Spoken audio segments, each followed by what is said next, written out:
Good morning everyone. आज आपण Shivaji university कोल्हापूरमधील BA भाग 1 चा ॲबिलिटी एनहान्समेंट कोर्स म्हणजेच आपला कंपल्सरी इंग्लिश फॉर कम्युनिकेशन याचा क्वेश्चन पेपर पॅटर्न कसा असणार आहे, याच्यावरती कोणत्या टॉपिकवरती किती प्रश्न विचारले जाणार आहेत, त्याचबरोबर त्याच्यामध्ये एक्झॅक्टली कशा पद्धतीचा पेपर असणार आहे, हे सगळं काही आपण इथं डिस्कस करणार आहोत. तर बघा, आपला हा जो पेपर आहे ॲबिलिटी एनहान्समेंट कोर्स म्हणजेच कंपल्सरी इंग्लिश, तर तो टोटल 50 मार्कांचा असणार आहे. पण त्याच्यामध्ये 10 मार्क हे तुमचे प्रॅक्टिकलला असणार आहेत आणि 40 मार्क थेरीला असणार आहेत. 10 मार्क प्रॅक्टिकल जे आपले सिलेबस बेस्ड काही क्वेश्चन्स विचारले जाणार आहेत, त्याचे तुम्हाला आन्सर्स द्यायचे आहेत, आणि 40 मार्क जे आहेत ते तुमचे थेरीला आहेत. आता त्या थेरीमध्ये बघा, जर त्याचं डिस्ट्रीब्युशन बघितलं क्वेश्चन पेपरमध्ये, तर पहिला जो प्रश्न आहे तुमचा प्रश्न पूर्णपणे कशावरती आहे बघा, तर त्यामधला A आहे तो मॉड्यूल 1 आणि 2 वरती आहे. मल्टिपल चॉईस क्वेश्चन्स आहेत, ते 5 मार्काला आहेत. त्यानंतर दुसरा क्वेश्चन आहे, तो दुसरा क्वेश्चन म्हणजेच पहिल्यामधला B, तो क्वेश्चन सुद्धा तुमचा कसा आहे, फिल इन द ब्लँक्स वरती आहे, तोही मॉड्यूल नंबर 1 आणि 2 वरती असणार आहे. आता याच्यामध्ये प्रश्न कशा प्रकारचे विचारले जाऊ शकतात, हा एक अंदाज आहे. हे कशा पद्धतीचे प्रश्न विचारले जाऊ शकतात, तर त्याच्यामध्ये बघा, तुमचे पार्ट्स ऑफ स्पीच असतील किंवा तुमचे टेन्सेस असतील, म्हणजे सब्जेक्ट वर्ब ॲग्रीमेंट असेल, किंवा पार्ट्स ऑफ स्पीच ओळखायला असतील, म्हणजे दिलेला एखादा शब्द तो कोणत्या कॅटेगरीमध्ये येतो ते सगळं ओळखण्यासाठी असतील, काही सिनोनिम्स लिहिण्यासाठी असतील, काही अँटोनिम्स असतील, म्हणजे त्या पद्धतीचं तुम्हाला ऑब्जेक्टिव्ह याच्यावरती विचारले जाऊ शकतात. हा पहिला झाला. त्याच्यानंतर फिल इन द ब्लँक्स मध्ये सुद्धा त्याच प्रकारचे म्हणजे व्होकॅब्युलरी बेस्ड किंवा काही grammar based questions multiple choice मध्ये तुम्हाला असतील, आणि ब्रॅकेटमध्ये काही ऑप्शन्स दिले जातात MCQ मध्ये, तर त्या पद्धतीने तुम्हाला याच्यामध्ये प्रश्न विचारले जाऊ शकतात. त्यानंतरचा बघा, आपला दुसरा प्रश्न आहे, दुसऱ्यामध्ये A आहे, त्याच्यामध्ये काय सांगितलेलं आहे बघा, make the words using given affixes. आता अफिक्सेस म्हणजे काय, आपण प्रिफिक्स आणि सफिक्स जे शिकतो मॉर्फोलॉजिकल प्रोसेसमध्ये, तर काही सफिक्सेस किंवा प्रिफिक्सेस ऍड करून नवीन शब्द तयार करायचे. फॉर एक्झाम्पल बघा, जर आपण आता ऍक्ट घेतला, आता ऍक्ट हा शब्द बेसिक आहे, त्याला जर समजा मी सफिक्स लावलं, तर IVE सपोज सफिक्स लावला, तर ऍक्टचा ऍक्टिव्ह हा शब्द तयार होतो. किंवा त्यालाच मी प्रिफिक्स ऍड केलं, जसं की इन हे प्रिफिक्स ऍड केलं, तर इनॅक्ट हा एक नवीन शब्द तयार होतो. म्हणजे अशा पद्धतीचे प्रश्न तुम्हाला इथं म्हणजे शब्द तयार करायचे. या पद्धतीचा एखादा प्रश्न शब्द देतील ते, आणि तुम्हाला नवीन शब्द तयार करायला सांगतील. त्याच्यात दुसरा पॉईंट असू शकतो मॉड्यूल 1 वरती, कारण म्हणजे टोटल हा जो आहे तो व्होकॅब्युलरी वरती प्रश्न आहे. त्यानंतर दुसरा प्रश्न म्हणजे दुसरा पॉईंट त्याच्यामध्ये असू शकतो, give examples of compound words, reduplication, blending, clipping. आता हे काय आहे, तर हे सगळे मॉर्फोलॉजिकल प्रोसेस आहेत, वर्ड फॉर्मेशन प्रोसेस.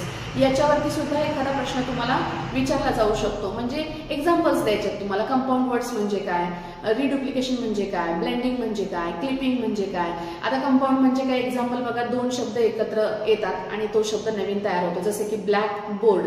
ब्लॅक हा एक वेगळा शब्द आहे, बोर्ड हा एक वेगळा शब्द आहे, आणि ते दोन्ही एकत्र येऊन ब्लॅक बोर्ड हा शब्द तयार होतो. तर हा कंपाऊंडचा एक्झाम्पल आहे. ब्लेंडिंग आहे, क्लिपिंग आहे, ह्या मॉर्फोलॉजिकल प्रोसेस आहेत, त्याच्यावरती प्रश्न विचारले जाऊ शकतात. याच्यामध्ये दुसरा प्रश्न असू शकतो, गिव्ह सिनोनिम्स अँड अँटोनिम्स. मग तुम्ही सिनोनिम्स प्रिपरेशन करायचं. अँटोनिम्स आपल्याला माहितीच आहेत, अँटोनिम्स म्हणजे विरुद्धार्थी शब्द, सिनोनिम्स म्हणजे समानार्थी शब्द. याचं काही प्रिपरेशन केलं तर हेही तुम्ही सोडवू शकता. त्याच्यानंतर पुढे आहे बघा, choose the correct word or phrasal verb from the bracket and fill in the blanks. म्हणजे ते ब्रॅकेटमध्येच तुम्हाला काही शब्द देतील. आता पुढचा पॉईंट आहे बघा, choose the correct word or phrasal verb from the bracket and fill in the blanks. म्हणजे याच्यामध्ये काय करणार आहे, तुम्हाला एक वाक्य देणार, पुढं मध्ये फिल इन द ब्लँक्स देणार, आणि पुढं कंसामध्ये एखादा शब्द किंवा फ्रेझल वर्ब देतील, आणि त्यातून तुम्हाला त्या सेंटेन्ससाठी सुटेबल असणारं फ्रेझल वर्ब किंवा करेक्ट वर्ड तिथं यूज करायचा आहे. अशा पद्धतीने हा दुसरा प्रश्न आहे, जो की टोटल आपल्या मॉड्यूल नंबर 1 वरती बेस्ड आहे. आणि त्याच्याच बरोबर सगळ्यात महत्वाचं म्हणजे तो प्रश्न तुमचा आहे 10 मार्कांसाठी. ओके, हे झालं दुसऱ्यामधला A.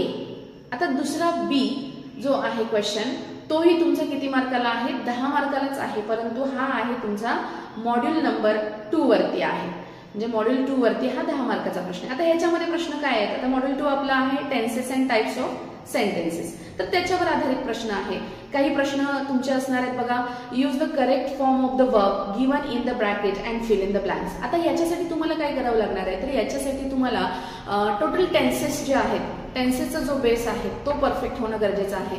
त्याचबरोबर वर्बचे जे फॉर्म्स आहेत ते तुम्हाला माहीत असायला पाहिजेत. म्हणजे V1 असेल, V2 असेल, V3 असेल किंवा V4 असेल, हे तुम्हाला माहीत असणं गरजेचं आहे, जेणेकरून तुम्ही हा प्रश्न सोडवू शकता. ज्याचे टेन्सेस परफेक्ट आहेत ते हा प्रश्न अगदी व्यवस्थित सोडवू शकतात. पुढे दिलेला आहे बघा डू ॲज डिरेक्टेड, ज्याच्यामध्ये make it declarative, interrogative, imperative किंवा एक्सक्लेमेटरी, म्हणजे जे आपण टाइप्स ऑफ सेंटेन्सेस बघितलेले आहेत हे आपण ऑलरेडी बघितलेलं आहे. तर त्याच्यामध्ये फक्त ट्रान्सफॉर्मेशन असणार आहे. म्हणजे इंट्रोगेटिव्ह डिक्लेरेटिव्हचं तुम्हाला एक्सक्लेमेटरी विचारलं जाऊ शकतं, एक्सक्लेमेटरीचं तुम्हाला डिक्लेरेटिव्ह म्हणजेच आपलं असर्टिव्ह सेंटेन्स करायला ते सांगू शकतात. म्हणजे ह्या पद्धतीनं हे टाइप्स ऑफ सेंटेन्सवरती काही प्रश्न विचारले जातील. म्हणजे क्वेश्चन 2B मध्ये बघा, जर तुम्ही टेन्सेस आणि टाइप्स ऑफ सेंटेन्सेस प्रॉपर केलं तर हे 10च्या 10 मार्क तुम्हाला मिळू शकतात. हा झाला क्वेश्चन 2. आता त्यानंतरचा क्वेश्चन 3 आहे, त्यामधला A. त्यामध्ये काय सांगितलंय बघा, write in brief suffixation, compounding, synonymy and blending.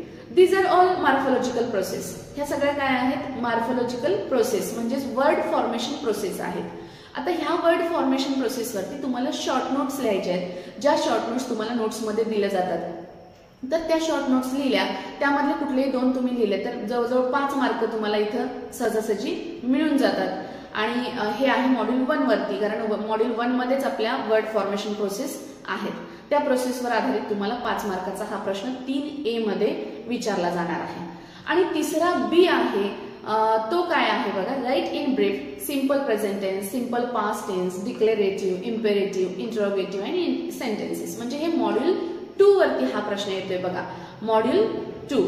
आता मॉड्यूल 2 मध्ये जे आपले tenses and types of sentences आहेत, वरती एक प्रश्न विचारला होता 2B मध्ये, जो की ऑब्जेक्टिव्ह टाइप होता, ज्याच्यामध्ये तुम्हाला फक्त ट्रान्सफॉर्मेशन करायचं होतं किंवा एक्झॅक्ट वर्ब फॉर्म यूज करायचा होता. त्या पद्धतीने ते प्रश्न होते.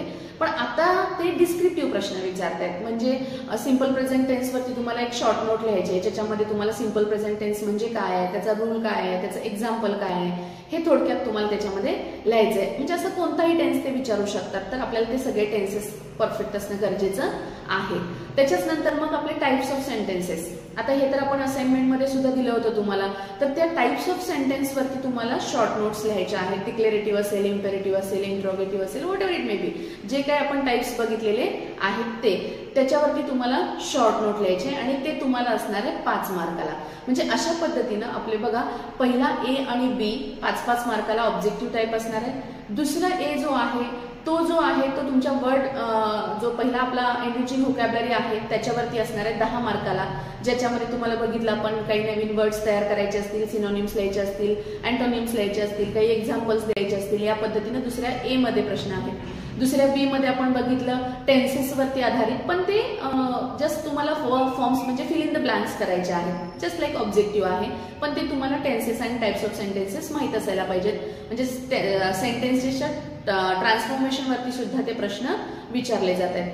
आता त्याच्यानंतर तिसरा बघितला आपण बघा, त्याच्या तिसरा प्रश्न तो आहे तो शॉर्ट नोट आहे, म्हणजे डिस्क्रिप्टिव्ह आहे, ज्याच्यामध्ये तुम्हाला वर्ड फॉर्मेशन प्रोसेस आणि टेन्सेस आणि त्याच्याच बरोबर टाइप्स ऑफ सेंटेन्सेस याच्यावरती प्रश्न विचारले जातात.